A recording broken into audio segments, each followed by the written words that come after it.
Hormuz প্রণালী দিয়ে জাহাজ চলাচলে যুক্তরাষ্ট্র ও ইসরায়েলের বন্ধু রাষ্ট্রগুলো হবে ইরানের লক্ষ্যবস্তু। ইরানের এমন ঘোষণার পর হরমুজ প্রণালী দিয়ে বাংলাদেশ সহ 6 দেশের জাহাজকে গত 27 মার্চ চলাচলের অনুমতি দেয় ইরান। কিন্তু কেন? প্রশ্ন উঠেছে, তার অর্থ কি বাংলাদেশ আমেরিকার শত্রু, নাকি ইরান বাংলাদেশের বন্ধু, নাকি মুসলিম রাষ্ট্র হিসেবে বিশেষ ছাড় পাচ্ছে বাংলাদেশ, নাকি বাংলাদেশের সাথে যুক্তরাষ্ট্রের মধ্যে কোনো নতুন টানাপোড়েন শুরু হয়েছে যা ইরানের জানা? এমন অনেক প্রশ্ন, কিন্তু এর উত্তর কি? গত 28 ফেব্রুয়ারি ইরানের সাথে যুক্তরাষ্ট্র ও ইসরায়েলের যুদ্ধ শুরুর পর 3 দেশের মধ্যে চলে ব্যাপক হামলা পাল্টা হামলা। নিজেদের শক্তির জানান দিতে 3 দেশেরই উত্তেজনাপূর্ণ নানান বক্তব্য ঘিরে বিশ্ব আলোচনার কেন্দ্রবিন্দু হয় ইরানের সাথে যুক্তরাষ্ট্র ও ইসরায়েল যুদ্ধ। প্রায় 1 মাস পর সেই আলোচনায় নতুন যুক্ত হয় গত 27 মার্চ হরমুজ প্রণালী দিয়ে বাংলাদেশ সহ বিশ্বের 6 দেশের জাহাজ চলাচলের অনুমতি ঘোষণা। ইসরায়েল ও যুক্তরাষ্ট্রের মিত্র এবং তাদের সমর্থক দেশগুলোর কোনো জাহাজ হরমুজ প্রণালীর কোনো করিডোর ব্যবহার করে চলাচল করতে পারবে না কিংবা কোনো গন্তব্যে যেতে পারবে না। ইরানের এমন ঘোষণার পর হরমুজ প্রণালী দিয়ে বাংলাদেশ, ভারত, চীন, রাশিয়া, ইরাক ও পাকিস্তানের জাহাজগুলোকে চলাচলের ঘোষণা প্রশ্নের জন্ম দেয়া স্বাভাবিক। এদিকে একদিন পর গত 28 মার্চ এ ঘোষণার তালিকায় যুক্ত হয় মালয়েশিয়া ও থাইল্যান্ড। 28 ফেব্রুয়ারি যুদ্ধ শুরুর পর জ্বালানি সংকটের শঙ্কায় পড়ে বিশ্ব। 2 মার্চ ইরান হরমুজ প্রণালী বন্ধ করার প্রথম হুমকি দেয়। তখন থেকে জাহাজে হামলার আশঙ্কায় আন্তর্জাতিক পণ্য পরিবহনের অত্যন্ত গুরুত্বপূর্ণ এ নৌরুটটি ব্যবহার অনেকটা শিথিল করে বিভিন্ন দেশ। ফলে বাংলাদেশ সহ এশিয়া ও ইউরোপের কিছু দেশেও দেখা দেয় জ্বালানি সংকট। যদিও বাংলাদেশ সরকার কখনোই জ্বালানি সংকটের কথা স্বীকার করেনি, বরং দেশে যথেষ্ট জ্বালানি মজুদ রয়েছে দাবি করে পরিস্থিতি মোকাবেলায় কিছু নিয়মও জুড়ে দেয়। তবে বিশ্বে জ্বালানি সংকট যখন তীব্র থেকে তীব্রতর হচ্ছে, প্রতিদিনের সাথে পাল্লা দিয়ে তেলের দাম বাড়ছে আর যুদ্ধবন্ধেরও কোনো আলোর মুখ দেখা যাচ্ছে না, ঠিক ওই মুহূর্তে গত 26 মার্চ হরমুজ প্রণালী পুরোপুরি বন্ধ করার আনুষ্ঠানিক ঘোষণা দেয় ইরান।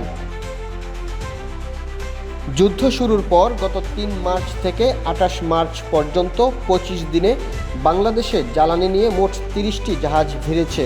আগামী 4 এপ্রিলের মধ্যে আরও 6টি জাহাজ আসার সম্ভাবনা রয়েছে। এসব জাহাজের মধ্যে 3টিতে এলএনজি, 2টিতে গ্যাস অয়েল এবং 1টিতে এলপিজি আসছে। বন্দর সূত্রে জানা গেছে 3 মার্চ থেকে এ পর্যন্ত আসা জাহাজগুলোর মধ্যে 6টিতে এলএনজি এসেছে। এর মধ্যে 5টি কাতার থেকে এবং 1টি এসেছে অস্ট্রেলিয়া থেকে। এলপিজি নিয়ে এসেছে 8টি জাহাজ। এর মধ্যে 3টি এসেছে মালয়েশিয়া, 2টি ওমান, 2টি ভারত থেকে এবং 1টি এসেছে সিঙ্গাপুর থেকে।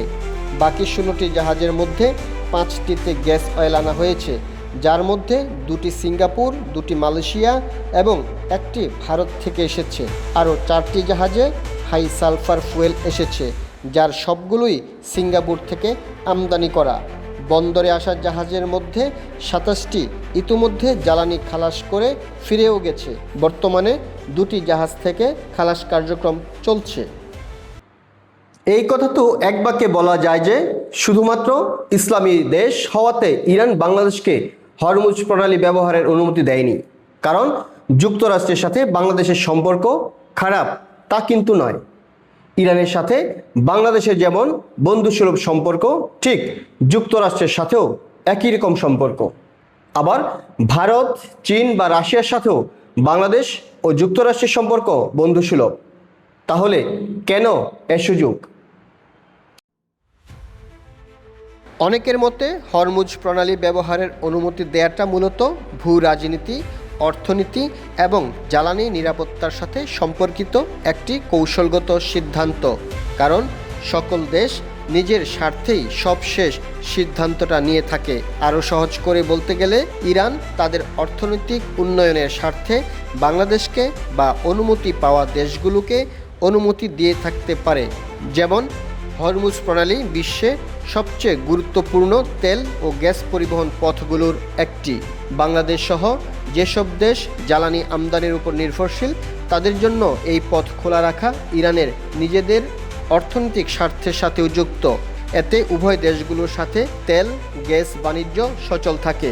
এতে ইরানের আর্থিক উন্নতি হবে, কারণ ইরান ইতিমধ্যে ঘোষণা দিয়েছে যে হরমুজ দিয়ে যাতায়াতে দেশটি শুল্ক আরোপ করবে, আর সেই শুল্ক মেটাতে হবে চীনের মুদ্রা ইউয়ান দিয়ে, যেখানে আগে লেনদেন হতো মার্কিন ডলারে। সেক্ষেত্রে ইরানের মিত্র দেশ চীনের মুদ্রার আরও বেশি প্রচলন ও ব্যবহার হবে। অপরদিকে যুক্তরাষ্ট্রের ডলারে না হওয়ায় তার মান হয়তো কিছুটা কমবে। আবার হতে পারে কূটনৈতিক সম্পর্কের উন্নয়নের জন্য, কারণ বাংলাদেশ সহ এসব দেশের সাথে বন্ধুত্বপূর্ণ সম্পর্ক বজায় রাখা এবং বিশেষ ক্ষেত্রে আন্তর্জাতিক সমর্থন পাওয়াও একটি উদ্দেশ্য হতে পারে। এছাড়া যুক্তরাষ্ট্র ও পশ্চিমা দেশগুলোর আরোপিত নিষেধাজ্ঞার কারণে ইরান বিকল্প বাণিজ্যিক ও কৌশলগত অংশীদার খোঁজার অংশ হিসেবে উন্নয়নশীল দেশগুলোর সাথে সহযোগিতা বাড়িয়ে তাদের সেই চাপ কিছুটা কমবে বলেও মনে করা হতে পারে। এছাড়া হরমুজ প্রণালী নিয়ে প্রায়ই উত্তেজনা থাকে। দুর্যোগপূর্ণ অবস্থায় কিছু দেশকে ব্যবহারের অনুমতি দিয়ে ইরান দেখাতে চায় যে তারা পুরোপুরি পথটি বন্ধ করতে চায় না, বরং নিয়ন্ত্রিতভাবে ব্যবহার নিশ্চিত করছে। এতে উভয় দেশের মধ্যে আঞ্চলিক স্থিতিশীলতা বজায় থাকবে। অপরদিকে ইরান যদি সম্পূর্ণভাবে হরমুজ প্রণালী বন্ধ করে দেয়, তাহলে তা বিশ্ব বাজার অর্থনীতিতে বড় সংকট তৈরি করবে। তাই নির্দিষ্ট দেশগুলোকে অনুমতি দিয়ে তারা আন্তর্জাতিক চাপমুক্ত থাকতে এক ধরনের ভারসাম্য বজায় রাখার কৌশলের কারণেও অনুমতি দিয়ে থাকতে পারে। এটা নিশ্চিত যে বাংলাদেশ সহ কিছু দেশকে হরমুজ প্রণালী ব্যবহারের অনুমতি দেওয়াটা কোনো একক কারণ নয়, বরং বিশ্ব অর্থনীতি, রাজনীতি এবং কৌশলগত ইরানের স্বার্থের কারণেই এমন সিদ্ধান্ত নিয়েছে দেশটি। দর্শক, প্রতিবেদনটি যদি ভালো লেগে থাকে তাহলে এমন আরও ভিডিও পেতে আমাদের চ্যানেলটি সাবস্ক্রাইব করুন আর লাইক, ফলো, শেয়ার করে সাথেই থাকুন।